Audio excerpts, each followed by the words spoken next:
A gente continua, começamos falando sobre educação com o Léo Freiman, maravilhoso, né? Mas a gente vai agora focar no desenvolvimento da linguagem, porque a gente sabe também que com a pandemia as crianças mais isoladas perderam esse convívio, essa troca, né? O Léo até falou sobre os pais falando, a criança observando, mas eles também aprendem com outras crianças. Então a gente vai falar sobre essas crianças. E crianças que nasceram e estão crescendo em meio à pandemia também, né? Não tem a mesma interação social que as outras crianças tiveram e terão mais desafios na comunicação daqui para frente. Para saber como minimizar os impactos da pandemia na aquisição da linguagem dos pequenos, eu recebo agora a fonoaudióloga Patrícia Barbosa. Seja muito bem-vinda, muito querida. Boa tarde, eu sou muito sua fã, acompanho o seu trabalho e tiro o chapéu para você, viu? Que show! Que bom, eu também sou muito sua fã e hoje estou muito feliz de estar aqui. Que bom. Trouxe essas flores para você. Ai, e essas flores, Cláudia, têm um simbolismo. Na verdade, eu trouxe algumas que já estão abertas, que representam a criança já na sua plenitude, aquela criança que já desabrochou, que já tem tanta comunicação. Tem algumas que ainda estão em botão, que são aquelas crianças que requerem, né, o nosso cuidado, a nossa estimulação. E tem o passarinho aqui embaixo. Que riqueza! Então, esse passarinho, ele simboliza o som, né, o som da natureza, que é um presente de Deus. E eu acho que para nós adultos e pais, não tem som melhor do que a voz dos filhos. Então, hoje a gente vai conversar um pouco sobre isso e eu estou muito feliz de poder ajudar e conversar. Muito obrigada, Patrícia. Vamos lá, então. Deixa eu colocar essas flores lindas aqui, viradinhas para vocês. Que bom que você gostou. Gostei muito. Você está muito linda hoje, muito parabéns. Obrigada, obrigada. Eu estou contente da gente trazer esse assunto, porque eu tenho conversado com algumas mães e tenho observado que elas estão angustiadas porque algumas crianças estão mesmo com atraso no desenvolvimento da linguagem. Sim. Isso só eu que estou percebendo ou é um fato? Não, Cláudia, os consultórios estão muito cheios e assim, até para a gente entender um pouco, é interessante a gente voltar e saber que os primeiros 1000 dias da vida da criança são fundamentais para o desenvolvimento geral dela. Então, a criança... Só para a gente ter uma ideia, a criança na 6ª semana de gestação, ou seja, na vida intrauterina, ela já pode ouvir a voz da mãe. Então, olha que interessante, né? A gente pensa em estimulação e a gente pensa que é depois que a criança nasceu, quando já está maior, quando já está interagindo mais. E não, isso começa antes, começa já numa vida intrauterina. Então, esses 1000 dias, eles incluem os 270 dias da gestação e os 730 dias após. Então, mais ou menos vai dar aí os 2 anos, que é uma coincidência muito triste, mas é a coincidência com a pandemia. Se a gente pensar que a pandemia entrou no Brasil em fevereiro do ano passado, então a gente está quase completando 2 anos de pandemia. São essas crianças que nasceram um pouco antes e que agora estão completando então seus 2 anos, 2 anos e meio e que chegam ao consultório agora sem falar quase nada. É muito preocupante. Porque se você pensar, a criança com 1 ano deve estar falando em média 10 palavras. Então, se você imaginar uma criança com 2, 2,5 que chega sem falar, é muito preocupante realmente. Mas é uma preocupação que tem um conserto ou é uma preocupação que pode indicar algum problema neurológico, algum problema mais sério nessa parte cognitiva? Olha, eu diria para você que assim, tudo é muito novo pra gente. Então isso realmente é uma coisa nova, esse boom de crianças com atraso na fala.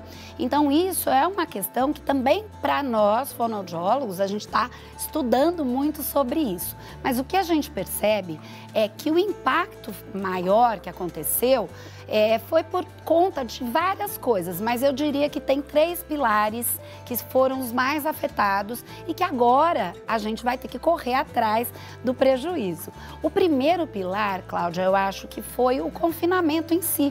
Porque quando você tem, por exemplo, uma criança que pode passear, que você leva ao parque, no parque ele vai engatinhar, ele vai ter contato com a grama, ele vai pegar na pedra, então ele vai ter estímulo sensorial daquela grama, a textura da pedra, ele vai escutar as crianças brincando, ele vai escutar o ambiente, ele vai ver tudo, ou seja, ele vai brincar. Então, quando você tinha a oportunidade de sair com a criança, você naturalmente naturalmente já fazia uma estimulação. O confinamento, eu soube, até estava conversando com o Léo um pouquinho antes sobre isso, eu soube de uma criança, por exemplo, que estava quase andando.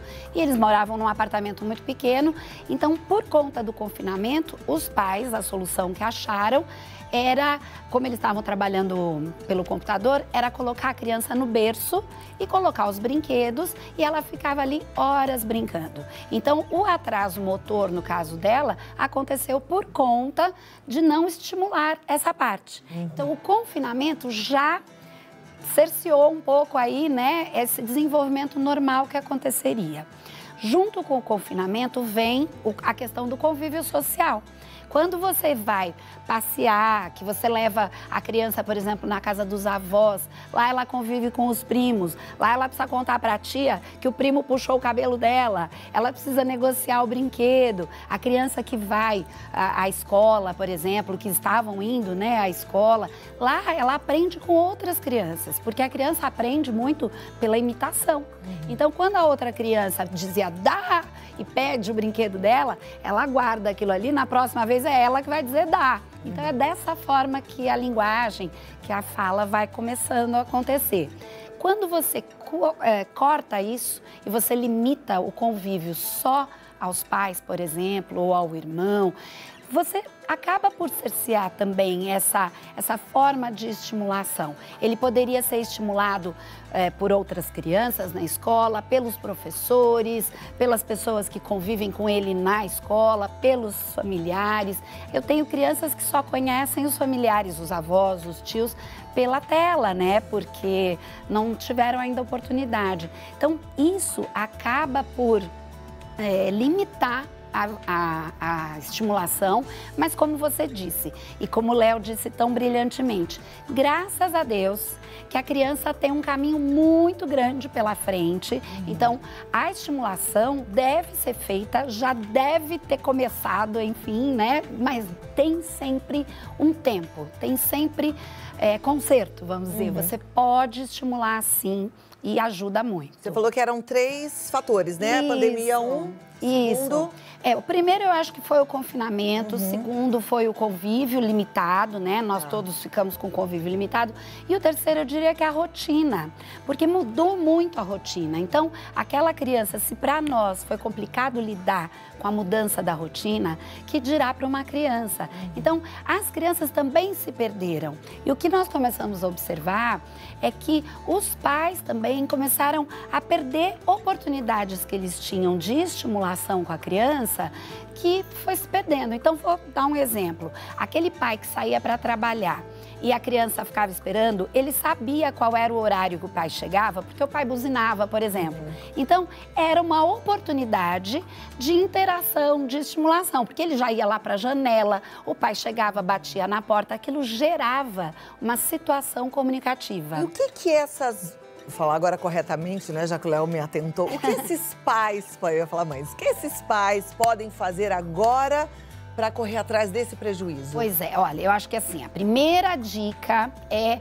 A gente estava comentando sobre a questão da limitação, né, do convívio e tudo isso. Hoje, com as crianças voltando à escola, eles ainda têm uma limitação que é da máscara e que é super necessária, claro. Mas a máscara acaba limitando, porque a pista visual que a criança tem é tirada quando está com a máscara. Então, em casa, quando todos nós estamos sem máscara, é uma oportunidade maravilhosa dos pais estimularem. Então, eu acho que assim, a minha dica de ouro seria que os pais falassem olhando para a criança, numa velocidade que seja boa para a criança, que é anormal, como a gente fala, mas eu digo, quando eu falo olhando, o contato visual, a criança olha automaticamente para a minha boca. Lembra que eu comentei com você que ela vai imitando? Então, ela vai me imitar. Então, uma dica que eu acho que é importante também é que a gente fale corretamente sempre, adequado à idade da criança. Então, claro, uma criança pequenininha, você pode usar e deve usar as onomatopeias, porque elas são fonte, né, de estimulação. Mas depois você vai adequando. Então, ele vai aprender que o au-au é aquele ali que ele viu no filminho, por exemplo. Quando ele sair, você diz, olha o au-au. À medida que ele vai crescendo, é o cachorro que faz au-au. Mas a criança tem que ter essa estimulação e ela tem que ter isso de uma forma lúdica, prazerosa, que deve ser feito pelos pais. O que a gente percebe muito é que às vezes os pais delegam, e aqui não é uma culpa, ninguém está querendo colocar a culpa em ninguém, mas o que a gente quer salientar é que a gente tem percebido que por conta da necessidade mesmo de trabalhar, os pais acabaram deixando muito as crianças com acesso à tela por muito tempo. E isso não é estimulação.